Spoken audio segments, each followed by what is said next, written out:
I'm Daryl Davis, coming here to talk about designing a life worth smiling about. So I'm at a conference here. I find an empty room that I can scoot in here and do this video for you. Now, I want to talk to you about that your character hasn't been written yet in the future. See, it's very possible. Here's what I know. Especially if you watch the videos, I know that you want something better in your life, either in your finances, your business, your personal life, your relationships. You want to get to the next level. You want to have miracles or breakthroughs and be extraordinary. But sometimes what we do, and you may do this, is you look at your life and how you've been the past 20, 50, 100 years. And based on how you've been, it's pretty predictable how you are moving forward in your life.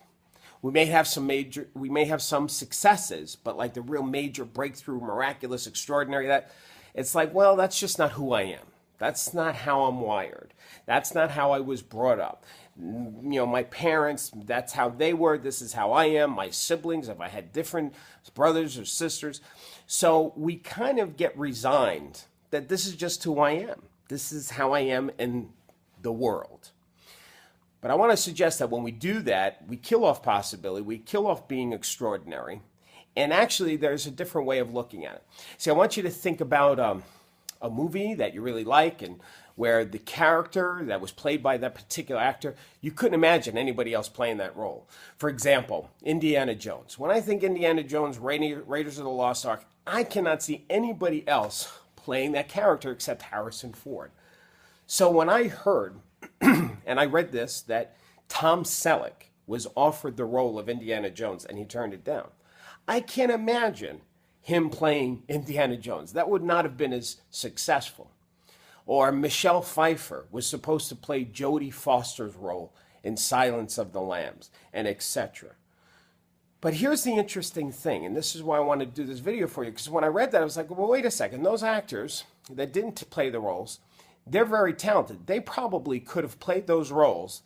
And then I would have looked at it and said, I can't imagine anybody else being Indiana Jones except for Tom Selleck. So just look at this. You've got a script. It hasn't been filmed yet. There is that script that's there, but the character has not been created yet. That actor, with the help of the director, creates how they're going to react to the other actors in the movies or in the scenes. They create how they're going to deliver the line. They create the character of the character, if you will, before we see it on the big screen. Now, some of us, what we do is we look at our lives and we say, based on how I am, I can't see really me being anything different than how I am. Just like I couldn't see anybody else playing Indiana Jones except for Harrison Ford. But the truth is that you are the director of your life. You have the ability to take the script that has already been written in your life and interpret it a different way. You have the ability to reinvent the character so when it plays on the big screen of your life, it is a different character than the one you've been interpreting and playing. So stop complaining, beating yourself up, holding yourself back, saying that this is just how I am. Because you have the power to reinvent who you are and portray a different character in the script that has already been written in your life. I know you can do it. And if you can't, then please see professional help. I don't know. Anyway, I hope this helped you. I got to get back to the conversation. Have a wonderful day. And of course, don't forget to keep smiling.